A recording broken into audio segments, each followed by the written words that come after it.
الرحیم۔ سورہ ملک کی نمبر پہلی ورس ہی چل رہی تھی ہماری، اس کا آج ہم دوسرا حصہ پڑھیں گے۔ پہلی آیت کا پہلا حصہ ہم نے پڑھا تھا تبارک الذی بیدہ الملک کو، جس میں ہم نے پڑھا تھا کہ اللہ کی ذات کتنی بابرکت ہے اور کیسے ہر چیز اس کے ہاتھ میں ہے۔ ہم نے ذاتی ملک کا تدبر کیا تھا، ہم نے کنٹرول کے بارے میں پڑھا تھا کہ وہ کیا ہوتا ہے اور کیسے ہمیں اپنی زندگیوں میں کنٹرول چاہیے ہوتا ہے۔ آیت کا دوسرا حصہ ہم پڑھیں گے وَهُوَ عَلَىٰ كُلِّ شَيْءٍ قَدِيرٌ، ٹھیک ہے، اور وہ ہر چیز پر قدرت رکھنے والا ہے۔ آج ہم پڑھیں گے قدر کے بارے میں۔ قدرت رکھنا یا قدیر یا قادر ہونا کیا ہوتا ہے؟ کنٹرول ہے کسی کو اپنے قابو میں رکھنا، ہر چیز کا آپ کے ہاتھ میں ہونا، کچھ بھی ایسا نہ ہو جو آپ کی دسترس میں نہ ہو، ہر چیز کے مالک آپ ہوں، ٹھیک ہے۔ اور قدر اس سے مختلف ہے۔ قدر کے لغوی معنی ہوتے ہیں، میں اسکرین پہ لکھتی ہوں، نظر آ رہا ہے اسکرین پہ؟ قاف دال ر قدر۔ قدر کے معنی ہوتے ہیں کسی کو میجر کرنا، یعنی ناپنا تولنا۔ اسی سے مقدار کا لفظ بھی نکلا ہے نا، اردو میں کہتے ہیں کتنی مقدار ہے۔ یہ چھلنی کے لیے بھی آتا ہے، جیسے ہم جب کسی کو چیز کو چھان کے دیتے ہیں، اسی سے اس کے معنی بنتے ہیں کہ کسی کو بہت اندازے اور بہت حساب کتاب کر کے کچھ دینا، یعنی بہت کھلا نہ دینا، کم دینا یا تھوڑی سختی سے دینا۔ اس کے ایک اور معنی کسی کی قیمت یا حیثیت کا اندازہ لگانا، جیسے کہتے ہیں نا فلاں کی قدر و قیمت ہے، کہ وہی قدر ہے۔ قدر کے دوسرے معنی تقدیر کے حوالے سے بھی ہوتے ہیں۔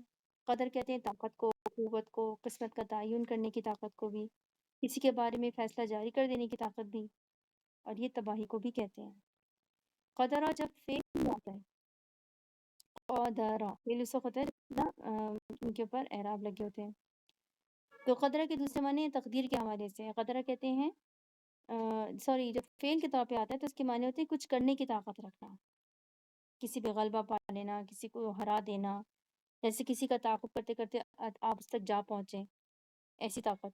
صحیح، ان سب سے قدرہ کی کیا معنی نکالتے ہیں کہ کسی کے لیے اس کی قسمت میں کچھ طے کر دینا اور اس کو ناپ ناپ کے وہ دینا، کسی کی زندگی پہ ایسی طاقت رکھنا کہ آپ نے جو طے کیا ہے بس وہی اس کو ملے، نہ اس سے کم نہ اس سے زیادہ ملے، یعنی کسی کے لیے کچھ مقرر کر دینا، اور یہ ہے تقدیر کے اصل معنی۔ قدر میں کسی چیز کی مقدار بھی آتی ہے اور وقت بھی، یعنی فلاں وقت اس کو یہ ملے گا، ٹھیک اتنا اتنا، یہ ہے تقدیر۔ اب ہم آتے ہیں اس لفظ کی طرف جو اس آیت میں استعمال کیا گیا ہے، قدیر۔ قدیر وہ جو بہت بہت زیادہ قدرت رکھتا ہے، قدر رکھتا ہے، جس کے پاس کسی کی قسمت مقرر کرنے کا سب سے بڑا کنٹرول اور طاقت حاصل ہے۔ وہ جو قسمتیں لکھتا ہے، وہ جس نے نصیب خود مقرر کیے ہیں، وہ جس نے سب طے کر رکھا ہے کہ کس کو کیا ملنا ہے، کتنا ملنا ہے، کب ملنا ہے اور کب روکنا ہے۔ کچھ لوگوں کے لیے عجیب سی بے بسی اور اداسی بھری مزاج میں تبدیل کر دیتی ہے، جیسے ہم سب بے بس پرندے ہوں جو پنجرے میں پھڑ پھڑا رہے ہیں اور ہماری اپنی کوئی مرضی نہیں ہے، ایسے محسوس ہوتا ہے نا۔ لیکن نہیں، اگر آپ غور سے پڑھیں تو یہ آیت آپ کو آزاد کرتی ہے، یہ بہت بہت لبریٹنگ سی آیت ہے۔ کیوں؟ کیونکہ جب اللہ کے قدیر ہونے کو بھلا دیتے ہیں نا، تو دراصل ہم بہت سے انسانوں کی غلامی میں خود کو دے دیتے ہیں۔ شاید آپ کو سمجھ نہیں آ رہا ہو، انسان ایک وقت میں ایک ہی سجدہ کر سکتا ہے، یا تو اللہ کے سامنے یا دوسرے انسان کے سامنے۔ اگر اللہ آپ کا قدیر نہیں ہے تو پھر دوسرے بہت سے انسان آپ کے لیے قدیر بن چکے ہوں گے۔ اب آپ کہیں گے ہم ہندو تھوڑی ہیں کہ ہم تھوڑی کسی کو سجدہ کرتے ہیں، ہم نہ تو حکمران ہے کہ مسلمان حکمران برسوں سے یہود و نصارہ کی غلامی کرتے آ رہے ہیں، نہ ہم کسی دولت مند انسان کے آگے جھکے ہوتے ہیں، ہمارا قدیر کوئی انسان کیسے ہو سکتا ہے؟ یہ سمجھنے کے لیے ہمیں سجدے کو سمجھنا ہوگا کہ ہم سجدے میں کرتے کیا ہیں۔ ایکچولی ہم سر جھکاتے ہیں، ہاتھ باندھ لیتے ہیں، نظر نہیں اٹھاتے ہیں، ہم اپنے پورے وجود کو جھکا کے اپنے ہی پیروں کے برابر لے آتے ہیں، اور ہم جس کے آگے سجدہ ریز ہو رہی ہیں اس کے سامنے اپنا سر بھی رکھ دیتے ہیں نا۔ اس سر میں ہماری عقل بھی ہے اور انا بھی۔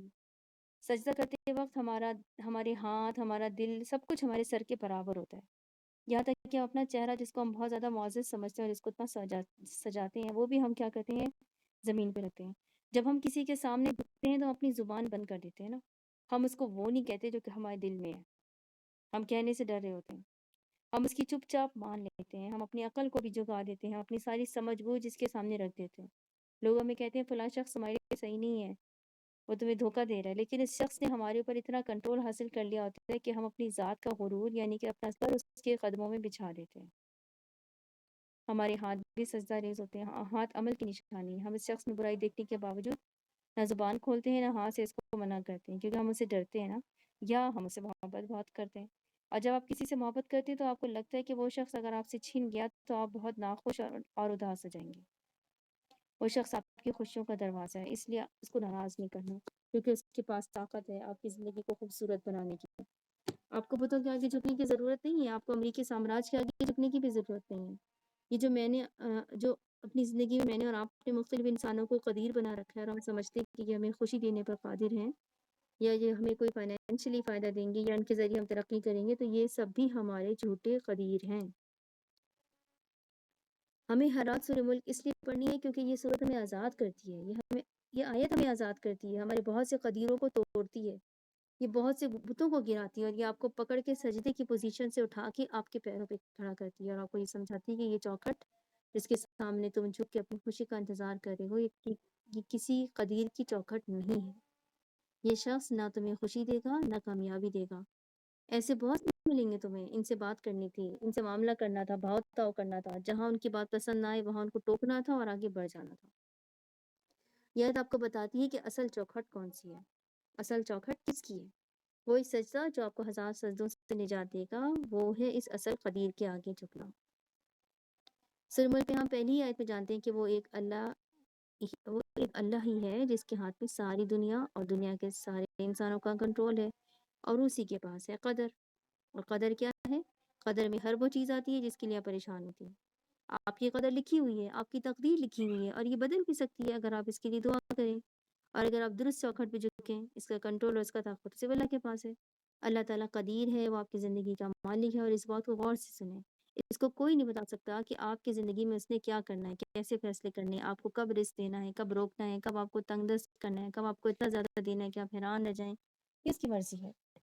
یہ اس کی مرضی ہے کہ آپ کی شادی کب ہونی ہے، آپ کی اپنی مرضی سے شادی ہونی ہے، یہ طلاق ہونی ہے یا آپ نے طلاق لی ہونی ہے یا آپ کی اولاد ہونی ہے. آپ اپنی مرضی سے نہ رشتہ کرتے ہیں نہ رشتہ توڑتے ہیں. یہ اللہ ہے جس نے طے کر رکھا ہے کس نے کب آپ کی زندگی میں آنا ہے.